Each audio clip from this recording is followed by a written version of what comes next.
Hello guys, so greetings of the day. I'm here, Amrinder sir from the Pupendra's Immigration Services and Education of Khanna, SCF 11 GTV Market. For more queries, you can contact on 6239617805. So we miss you guys. So ਅੱਜ ਬਹੁਤ time ਬਾਅਦ ਆਪਾਂ update ਦੇਣ ਲੱਗਿਆਂਗੇ। ਸੋ ਅੱਜ ਆਪਾਂ ਗੱਲ ਕਰਨੀ ਆ ਪਿੱਛੇ ਜਿੰਨੀਆਂ ਵੀਡੀਓਜ਼ ਅਪਲੋਡ ਕੀਤੀਆਂ ਸੀਗੀਆਂ ਮੈਂ ਕੁਝ ਕੁ ਰਾਈਟਿੰਗ ਆਈਡੀਆਜ਼ ਦੇ ਜਨਰੇਸ਼ਨ ਬਾਰੇ। ਉਸ ਤੋਂ ਪਹਿਲਾਂ ਮੈਂ ਰਾਈਟਿੰਗ ਦਾ ਪੈਟਰਨ ਪਾਇਆ ਸੀ ਕਿ ਕੀ ਪੈਟਰਨ ਹੈਗਾ ਜਿਹੜਾ 7.5 ਤੋਂ ਅਬਵ ਬੈਂਡਸ ਦੇ ਲਈ ਰਾਈਟਿੰਗ 'ਚ ਇਨਕਲੂਡ ਕਰਨਾ ਜ਼ਰੂਰੀ ਹੈ। ਸੋ ਅੱਜ ਆਪਾਂ ਮਿਲਦੇ ਆਂਗੇ ਪਹਿਲਾਂ ਤਾਂ ਕਿ ਹਾਂਜੀ ਇੱਕ ਸਭ ਤੋਂ ਵੱਡਾ ਸਵਾਲ ਹੈਗਾ ਜਿਹੜਾ ਆਈਐਲਸ ਸਟੂਡੈਂਟ ਅੱਜ ਦੇ ਟਾਈਮ ਦੇ ਵਿੱਚ ਫੇਸ ਕਰਦੇ ਨੇ, that is do we need grammar for the IELTS writing or not? This is the most significant and most predominant question asked by most of the IELTS doers कि हाँ जी दसो ਆਪਾਂ grammar ਕਰਨੀ ਜ਼ਰੂਰੀ ਹੈ ਜਾਂ ਨਹੀਂ। ਤਾਂ ਇਹਦਾ ਰਿਪਲਾਈ ਹੈਗਾ ਜੀ obvious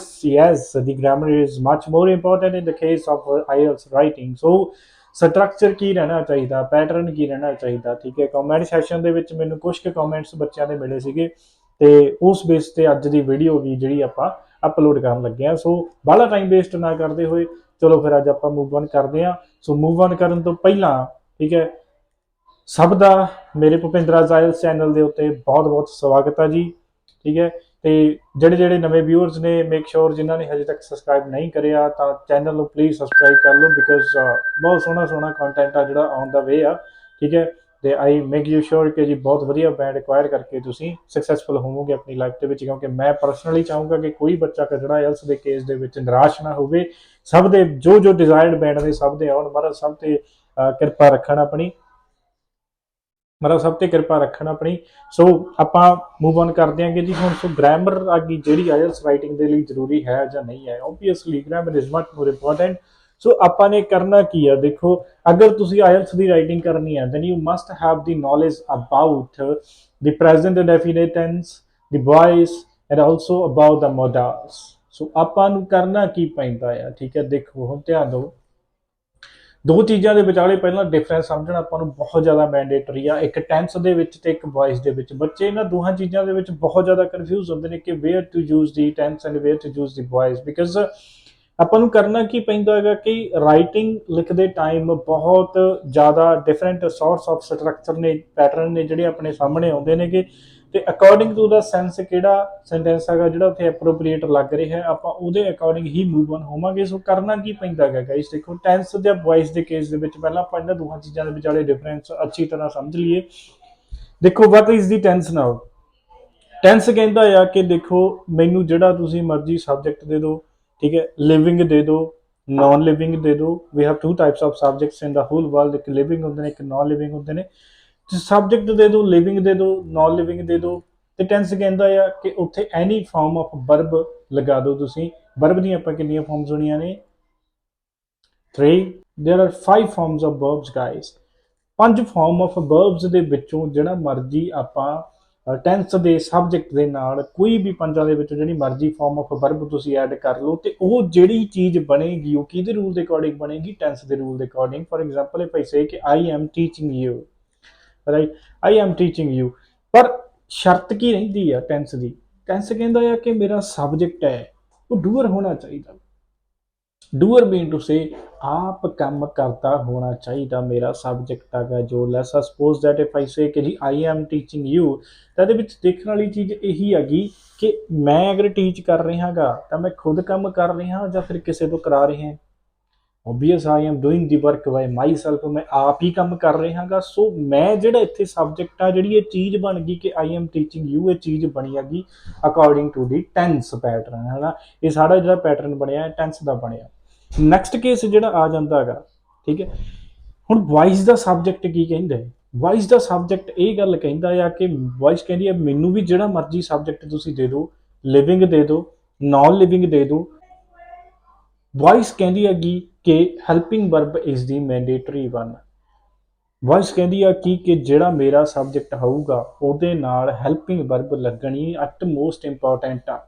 ਟੈਂਸ ਕਹਿੰਦਾ ਕਿ ਮੈਨੂੰ ਕੋਈ ਪ੍ਰੋਬਲਮ ਨਹੀਂ ਹੈ, ਲਗਾਣੀ ਆ ਲਗਾ ਦਿਓ, ਨਹੀਂ ਲਗਾਣੀ ਨੋ ਕੋਈ ਨॉट ਐਨੀ ਡਾਊਟ, ਠੀਕ ਹੈ। ਪਰ ਵੌਇਸ ਕਹਿੰਦੀ ਹੈ ਮੇਰੇ ਸਬਜੈਕਟ ਨਾਲ ਹੈਲਪਿੰਗ ਵਰਬ ਮੈਂਡੇਟਰੀ ਆ। You well about the helping verb is am are, was were, will shell ਇਹਨਾਂ ਦੇ ਵਿੱਚੋਂ ਕੋਈ ਵੀ ਲੱਗੀ ਹੋਣੀ, ਮੱਚ ਮੋਰ ਮੈਂਡੇਟਰੀ ਆ। ਤੇ ਟੈਂਸ ਕਹਿੰਦਾ ਆ ਮੈਨੂੰ ਪੰਜਾਂ ਦੇ ਵਿੱਚੋਂ ਜਿਹੜੀ ਮਰਜ਼ੀ ਫਾਰਮ ਦੇ ਦਿਓ, ਠੀਕ ਹੈ। ਵੌਇਸ ਕਹਿੰਦੀ ਹੈਗੀ ਕਿ ਮੈਨੂੰ ਓਨਲੀ ਥਰਡ ਫਾਰਮ ਮੈਂਡੇਟਰੀ ਆ, ਮੈਨੂੰ ਸਿਰਫ ਤੇ ਸਿਰਫ ਥਰਡ ਫਾਰਮ ਚਾਹੀਦੀ ਹੈ। ਪਰ ਜਿਵੇਂ ਟੈਂਸ ਇੱਕ ਸ਼ਰਤ ਰੱਖਦਾ ਆਪਣੇ ਅੱਗੇ ਕਿ ਹਾਂਜੀ ਮੇਰਾ ਜਿਹੜਾ ਸਬਜੈਕਟ ਹੈ ਉਹ ਖੁਦ ਕੰਮ ਕਰਦਾ ਹੋਣਾ ਚਾਹੀਦਾ, ਉਵੇਂ ਵੌਇਸ ਵੀ ਇੱਕ ਸ਼ਰਤ ਰੱਖਦੀ ਹੈ ਕਿ ਜਿਹੜਾ ਮੇਰਾ ਸਬਜੈਕਟ ਹੋਊਗਾ ਉਹ ਕਦੇ ਵੀ ਆਪ ਕੰਮ ਨਹੀਂ ਕਰੂ। ਜਿਹੜਾ ਮੇਰਾ ਸਬਜੈਕਟ ਹੈ ਉਹ ਆਬਜੈਕਟ ਦੇ ਰੂਪ 'ਚ ਹੋਣਾ ਚਾਹੀਦਾ। ਆਬਜੈਕਟ ਦੇ ਰੂਪ 'ਚ ਮਤਲਬ ਕੀ ਹੁੰਦਾ, ਦੇਖੋ ਤਿੰਨ ਚੀਜ਼ਾਂ ਨੇਗੀਆਂ, ਸਬਜੈਕਟ ਜੋ ਕੰਮ ਕਰਦਾ, ਵਰਬ ਕਾਹਦਾ ਕੰਮ ਹੋ ਰਿਹਾ, ਆਬਜੈਕਟ ਜਿਸ ਤੇ ਕੰਮ ਹੋ ਰਿਹਾ। ਇਟ ਮੀਨਸ ਵੌਇਸ ਕੀ ਕਹਿੰਦੀ ਹੈ ਕਿ ਜਿਹੜਾ ਮੇਰਾ ਸਬਜੈਕਟ ਹੈ ਉਹ ਆਪ ਕੰਮ ਕਰਦਾ ਹੋਣਾ ਨਹੀਂ ਚਾਹੀਦਾ, ਬਲਕਿ ਉਹਦੇ ਉੱਤੇ ਕੰਮ ਹੋਣਾ ਚਾਹੀਦਾ ਗਾ। ਦਿਸ ਮੀਨਸ ਵੌਇਸ ਕੀ ਮੰਗਦੀ ਹੈਗੀ ਕਿ ਮੇਰਾ ਜਿਹੜਾ ਸਬਜੈਕਟ ਹੈ ਉਹ ਆਪ ਕੰਮ ਨਾ ਕਰਦਾ ਹੋਵੇ। ਹੁਣ do a thing, if I give you a sentence ਕਿ ਜੀ ਦੀਵਾਲੀ ਹੈਗੀ ਜਿਹੜੀ ਪੂਰੇ ਭਾਰਤ ਵਿੱਚ ਮਨਾਈ ਜਾਂਦੀ ਹੈ, ਇਫ ਆਈ ਸੇ ਕਿ ਜੀ ਤੁਸੀਂ ਇਹਦੀ ਟਰਾਂਸਲੇਸ਼ਨ ਕਰੋ, obvious ਆ ਕਿ ਜੀ 99% ਆਫ ਬੱਚੇ ਨੇ ਕਿ ਜਿਹੜੀ ਟਰਾਂਸਲੇਸ਼ਨ ਸੇਮ ਕਰਨਗੇ। obvious it is perfect also, ਇਹ ਸਹੀ ਵੀ ਹੈ ਕਿ Diwali is celebrated all over India. ਸਾਰੇ ਬੱਚੇ ਨੇ ਕਿ ਜਿਹੜੇ ਟਰਾਂਸਲੇਸ਼ਨ ਇਹੀ ਕਰਨਗੇ ਹੈ ਨਾ, Diwali is celebrated all over India. ਤੇ ਹੁਣ ਚੀਜ਼ ਕੀ ਹੈਗੀ, ਇੱਕ ਰੈਸਟ ਆਫ ਦਾ ਥਿੰਗ ਕੀ ਹੈਗੀ ਕਿ ਜੀ ਦੇਖੋ ਆਪਾਂ ਦੀਵਾਲੀ ਇਜ਼ ਬੋਲਿਆ ਜਾਂ ਇਜ਼ ਲਿਖਿਆ ਤਾਂ ਇਜ਼ ਹੈਲਪਿੰਗ ਵਰਬ ਹੈਗੀ ਆ present the, you well about this. ਤੇ ਜਿਹੜੀ ਵਰਬ ਦੀ ਥਰਡ ਫਾਰਮ ਆਪਾਂ ਯੂਜ਼ ਕਰੀਏ celebrated, this is for the past. ਤੇ ਇੱਕ ਨਿੱਕਾ ਜਿਹਾ ਸਵਾਲ ਇੱਥੇ ਉੱਠਦਾ ਕਿ ਜੀ ਪ੍ਰੈਜ਼ੈਂਟ ਤੇ ਪਾਸਟ ਦੋ ਚੀਜ਼ਾਂ ਇਕੱਠੀਆਂ ਕਿਵੇਂ। ਸੋ ਇੱਥੇ ਦੇਖਣ ਵਾਲੀ ਚੀਜ਼ ਕੀ ਹੈ ਕਿ when look at the subject, ਆਪਣਾ ਸਬਜੈਕਟ ਕੀ ਹੈ, ਦਿਸ ਇਜ਼ ਦਾ ਵੌਇਸ। ਆਪਣਾ ਸਬਜੈਕਟ ਹੈਗਾ ਜੀ ਵੌਇਸ। ਤੇ ਇੱਕ ਚੀਜ਼ ਉੱਥੇ ਧਿਆਨ ਨਾਲ ਦੇਖੋ ਕਿ ਜੀ ਤੁਹਾਡਾ ਸਬਜੈਕਟ ਕੰਮ ਆਪ ਕਰ ਰਿਹਾ ਹੈ। ਅਗਰ ਤੁਹਾਡਾ ਸਬਜੈਕਟ ਕੰਮ ਆਪ ਕਰ ਰਿਹਾ ਹੈ, ਇਟ ਮੀਨਸ ਦੀਵਾਲੀ ਆਪਾਂ ਨੂੰ ਮਨਾ ਰਹੀ ਹੈ। ਫਿਰ ਆਪਾਂ ਨੂੰ ਦੀਵਾਲੀ ਨਹੀਂ ਮਨਾਉਂਦੀ, ਆਪਾਂ ਦੀਵਾਲੀ ਨੂੰ ਮਨਾਉਂਦੇ ਆ। ਤਾਂ ਤੁਹਾਡਾ ਜਿਹੜਾ ਸਬਜੈਕਟ ਆਇਆ ਉੱਥੇ ਦੀਵਾਲੀ, ਠੀਕ ਹੈ, ਉਹ ਇਨ ਦੀ ਕੇਸ ਆਫ ਆਬਜੈਕਟ ਆਇਆ, ਉੱਥੇ ਤੁਹਾਡਾ ਦੀਵਾਲੀ ਕੰਮ ਸਬਜੈਕਟ ਆਪ ਨਹੀਂ ਕਰ ਰਿਹਾ। ਜੋ ਤੁਹਾਡਾ ਸਬਜੈਕਟ ਆਇਆ ਦੀਵਾਲੀ, ਉਹ ਕੰਮ ਆਪ ਨਹੀਂ ਕਰ ਰਿਹਾ ਬਲਕਿ ਉਹਦੇ ਉੱਤੇ ਕੰਮ ਹੋ ਰਿਹਾ ਹੈਗਾ। ਇਨ ਦੈਟ ਕੇਸ ਵੌਇਸ ਦੇ ਪੈਟਰਨ ਦੇ ਵਿੱਚ ਆਪਾਂ ਦੀਵਾਲੀ ਸਬਜੈਕਟ ਲਿਆ, ਉਸ ਤੋਂ ਬਾਅਦ ਹੈਲਪਿੰਗ ਵਰਬ ਇਜ਼ ਲਈ ਤੇ verb the third farm celebrated ਲਈ, ਕਿਉਂਕਿ ਇਹ ਜਿਹੜਾ ਰੂਲ ਹੈ ਇਹਨੂੰ ਆਪਾਂ ਟੈਂਸ ਦੇ ਹਿਸਾਬ ਨਾਲ ਨਹੀਂ ਲਿਖਦੇ, ਇਹਨੂੰ ਆਪਾਂ ਵੌਇਸ ਦੇ ਹਿਸਾਬ ਨਾਲ ਲਿਖਦੇ ਹਾਂ, ਹੈ ਨਾ। ਹੁਣ ਦੇਖੋ ਬੱਚੇ ਗਲਤੀ ਕਿੱਥੇ ਕਰਦੇ ਨੇ ਇਸ ਕੇਸ ਦੇ ਵਿੱਚ। Most of time when you try to write the task 1, ਤਾਂ ਟਾਸਕ 1 ਦੇ ਵਿੱਚ ਵੀ ਕੈਨ ਸੇ ਕਿ 85% ਜਾਂ 80% ਵੌਇਸ ਯੂਜ਼ ਹੁੰਦੀ ਆ, ਠੀਕ ਹੈ। ਹੁਣ ਉੱਥੇ ਬੱਚੇ ਕੀ ਕਰਦੇ ਨੇ ਕਿ people were spent 10% of significant amount of money anything, ਹੈ ਨਾ। People were spent, the thing is ਕੰਸੀਡਰੇਬਲ।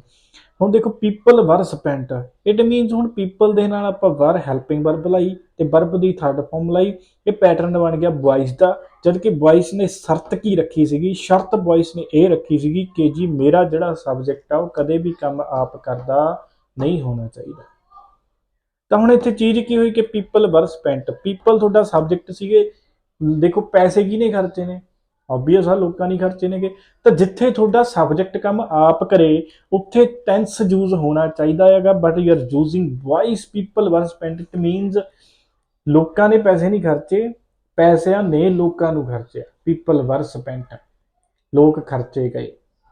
ਤਾਂ ਐਕੂਰੇਟ ਫਾਰਮ ਇਹਦੀ ਕੀ ਬਣਨੀ ਚਾਹੀਦੀ ਸੀਗੀ, ਜਦੋਂ ਵੀ ਤੁਸੀਂ ਕੋਈ ਸੈਂਟੈਂਸ ਤੁਹਾਡੇ ਸਾਹਮਣੇ ਆਉਂਦਾ ਗਾ ਤਾਂ ਪਹਿਲਾਂ ਦੋ ਚੀਜ਼ਾਂ ਦੇਖੋ ਕਿ ਹਾਂਜੀ ਮੈਨੂੰ ਇਹਨੂੰ ਟੈਂਸ ਦੇ ਹਿਸਾਬ ਨਾਲ ਬਣਾਉਣਾ ਚਾਹੀਦਾ ਜਾਂ ਵੌਇਸ ਦੇ ਹਿਸਾਬ ਨਾਲ। ਉੱਥੋਂ ਤੁਸੀਂ ਇਹੀ ਦੇਖਣਾ ਗਾ ਕਿ ਹਾਂਜੀ ਮੇਰਾ ਸਬਜੈਕਟ ਕੰਮ ਆਪ ਕਰ ਰਿਹਾ ਜਾਂ ਨਹੀਂ।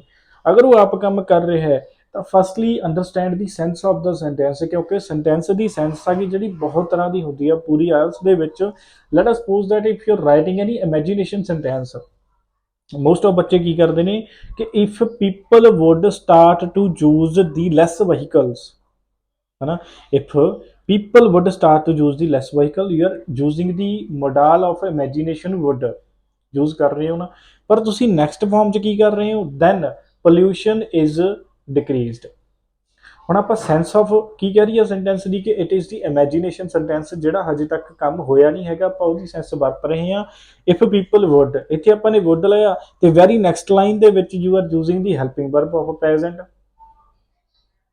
ਤਾਂ ਇਹੀ ਚੀਜ਼ਾਂ ਦੇ ਵਿੱਚ ਗਲਤੀ ਹੁੰਦੀ ਹੈਗੀ ਮੋਸਟ ਆਫ ਟਾਈਮ, ਜਿੱਥੇ ਤੁਸੀਂ ਕਹਿ ਲਓ ਕਿ ਦੇਖੋ ਹੁਣ ਬੱਚੇ ਕੀ ਕਰਦੇ ਨੇਗੇ ਕਿ ਹਾਂਜੀ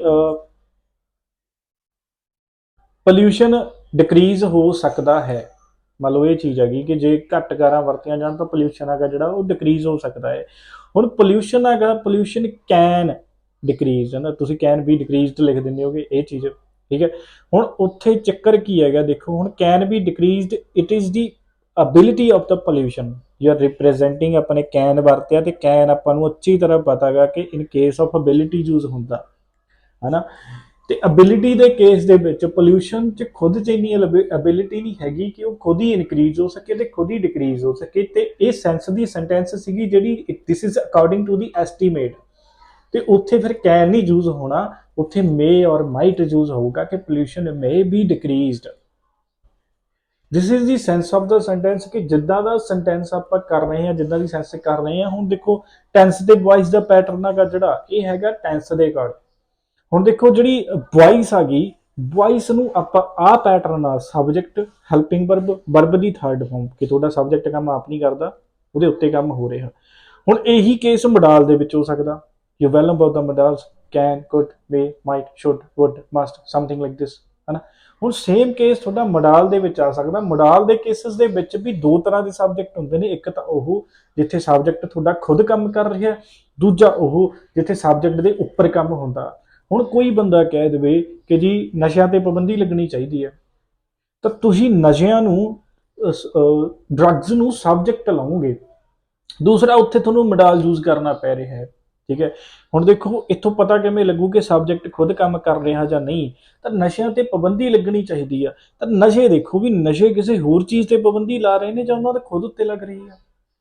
ਓਬਵੀਅਸ ਆ ਨਸ਼ਿਆਂ ਉੱਤੇ ਖੁਦ ਉੱਤੇ ਪਾਬੰਦੀ ਲੱਗ ਰਹੀ ਆ, ਤਾਂ ਤੁਹਾਡਾ ਜਿਹੜਾ ਸੈਂਟੈਂਸ ਹੈ ਉਹ ਨੌਨ ਏਜੰਟ ਹੈ, ਨੌਨ ਡੂਅਰ ਆ, ਖੁਦ ਕੰਮ ਨਹੀਂ ਕਰ ਰਿਹਾ। ਤਾਂ ਇਨ ਦੈਟ ਕੇਸ ਕਿ ਜੀ ਸਬਜੈਕਟ ਕੰਮ ਆਪ ਵੀ ਨਹੀਂ ਕਰ ਰਿਹਾ, ਯੂਜ਼ ਵੌਇਸ ਕਰਨੀ ਪੈ ਰਹੀ ਹੈ, ਪਲੱਸ ਉੱਥੇ ਮਡਾਲ ਵੀ ਆ, ਤਾਂ ਉਹਦਾ ਫਾਰਮੂਲਾ ਕੀ ਰਹਿਣਾ ਚਾਹੀਦਾ ਹੈ, ਠੀਕ ਹੈ। Subject modal be B for boy B plus verb the third form. And how you will write it ਕਿ drugs should be restricted. This should be the formula of this one. Now according to the sense depend ਕਰਦਾ ਹੈ ਕਿ ਹਾਂਜੀ ਆਪਾਂ ਨੇ ਕਿਹੜਾ sentence ਹੈਗਾ ਜਿਹੜਾ ਉਹ ਯੂਜ਼ ਕਰਨਾਗਾ। ਤੇ ਜਿਹੜੀ ਪਹਿਲਾਂ ਕੋਈ ਵੀ ਚੀਜ਼ ਲਿਖਣ ਤੋਂ ਪਹਿਲਾਂ ਸੈਂਟੈਂਸ ਦੀ ਸੈਂਸ ਸਮਝਿਆ ਕਰੋ। ਤੇ ਪੈਟਰਨ ਹੈਗਾ ਜਿਹੜਾ ਇਹਨਾਂ ਦੋਹਾਂ ਚੀਜ਼ਾਂ ਦੇ ਓਬਵੀਅਸਲੀ ਬੇਸ ਦੇ ਉੱਤੇ ਚਾਹੀਦਾ ਕਿ ਯੂ ਆਰ ਯੂਜ਼ਿੰਗ ਟੈਂਸ ਔਰ ਯੂ ਆਰ ਯੂਜ਼ਿੰਗ ਵੌਇਸ। ਅਗਰ ਆਪਾਂ ਇਹ ਦੋ ਚੀਜ਼ਾਂ ਤੋਂ ਬਾਹਰ ਚੱਲੇ ਹਾਂ, ਹੁਣ ਦੇਖੋ ਨਿੱਕੀ ਜੀ ਚੀਜ਼ ਨਾਲ ਕਿੱਡੀ ਵੱਡੀ ਗਲਤੀ ਹੋ ਸਕਦੀ ਹੈ। ਜਿੱਦਾਂ ਤੁਸੀਂ ਲਿਖ ਰਹੇ ਹੋ ਕਿ ਪੀਪਲ ਵਰ ਸਪੈਂਟ, ਠੀਕ ਹੈ। ਇਹ ਮਾਈਨਰ ਮਿਸਟੇਕਸ ਉਹ ਹੁੰਦੀਆਂ ਨੇਗੀਆਂ ਜਿਹੜੀਆਂ ਇਗਨੋਰ ਨਹੀਂ ਕੀਤੀਆਂ ਜਾ ਸਕਦੀਆਂ ਐਗਜ਼ਾਮੀਨਰਸ ਵੱਲੋਂ, ਬਿਕੋਜ਼ ਸੈਂਸ ਦੀ ਸੈਂਟੈਂਸ ਹੈਗੀ, ਸੈਂਟੈਂਸ ਦੀ ਸੈਂਸ ਹੈਗੀ ਜਿਹੜੀ ਬਿਲਕੁਲ ਹੀ ਆਪੋਜ਼ਿਟ ਹੋ ਜਾਏਗੀ ਫਿਰ ਤੁਹਾਡੇ, ਠੀਕ ਹੈ ਜੀ। ਸੋ ਡਿਸਪਲੇ ਦੇ ਉੱਤੇ ਤੁਹਾਡੇ ਉੱਤੇ ਸਾਰੇ ਰੂਲਸ ਮੈਂ ਸ਼ੋਅ ਕਰ ਦਿੱਤੇ ਨੇਗੇ, ਠੀਕ ਹੈ ਜੀ। ਸੋ ਪਹਿਲਾਂ ਆ ਤਿੰਨ ਚੀਜ਼ਾਂ ਕਨਫਰਮ ਕਰਕੇ ਚੱਲੋ ਕਿ ਟੈਂਸ ਕਿਹੜਾ ਯੂਜ਼ ਕਰਨਾ ਹੈ ਮੈਂ, ਠੀਕ ਹੈ। ਟੈਂਸ ਯੂਜ਼ ਵੀ ਕਰਨਾ ਜਾਂ ਨਹੀਂ, ਅਗਰ ਸਬਜੈਕਟ ਖੁਦ ਕੰਮ ਕਰ ਰਿਹਾ ਤਾਂ ਟੈਂਸ ਯੂਜ਼ ਹੋਊਗਾ। ਕਿਹੜਾ ਯੂਜ਼ ਹੋ ਰਿਹਾ ਡਿਪੈਂਡ ਕਰਦਾ ਸੈਂਟੈਂਸ ਦੇ ਉੱਤੇ, ਠੀਕ ਹੈ। ਤੇ ਵੌਇਸ ਯੂਜ਼ ਕਰਨੀ ਹੈਗੀ ਤਾਂ ਯੂਜ਼ ਕਰਨੀ ਹੈ ਜੇ ਸਬਜੈਕਟ ਨੌਨ ਡੂਅਰ ਆ, ਖੁਦ ਕੰਮ ਨਹੀਂ ਕਰ ਰਿਹਾ। ਤੇ ਤੀਜੇ ਨੰਬਰ ਦੇ ਉੱਤੇ modals are also the must, because task 2 ਲਿਖਦੇ ਟਾਈਮ ਕਿਸੇ ਵੀ ਸੈਂਸ ਦਾ ਸੈਂਟੈਂਸ ਹੈਗਾ ਜਿਹੜਾ ਆ ਸਕਦਾ, ਤੇ 90% ਆਫ ਚਾਂਸ ਨੇਗੇ ਕਿ ਉੱਥੇ ਮਡਾਲ ਵੀ ਤੁਹਾਨੂੰ ਯੂਜ਼ ਕਰਨਾ ਪੈ ਸਕਦਾ ਹੈ। ਤਾਂ according to the sense move on guys writing ਦੇ ਕੇਸ ਦੇ ਵਿੱਚ, ਠੀਕ ਹੈ। ਤੇ ਕਿਸੇ ਨੂੰ ਸਟਿਲ ਕੋਈ ਵੀ ਬੰਦਾ ਪ੍ਰੋਬਲਮ ਫੇਸ ਕਰ ਰਿਹਾ ਹੈਗਾ ਤਾਂ ਪਲੀਜ਼ ਕਮੈਂਟ ਸੈਸ਼ਨ ਦੇ ਵਿੱਚ ਮੈਨੂੰ ਕਮੈਂਟ ਕਰਕੇ ਜ਼ਰੂਰ ਪੁੱਛੋ। ਆਪਾਂ ਨੈਕਸਟ ਵੀਡੀਓ ਹੈਗੀ ਜਿਹੜੀ ਉਸ ਤੇ ਹੀ ਅਪਲੋਡ ਕਰਾਂਗੇ, ਠੀਕ ਹੈ ਜੀ। God will bless you all of you, you will get your desired band for sure. Thank you so much.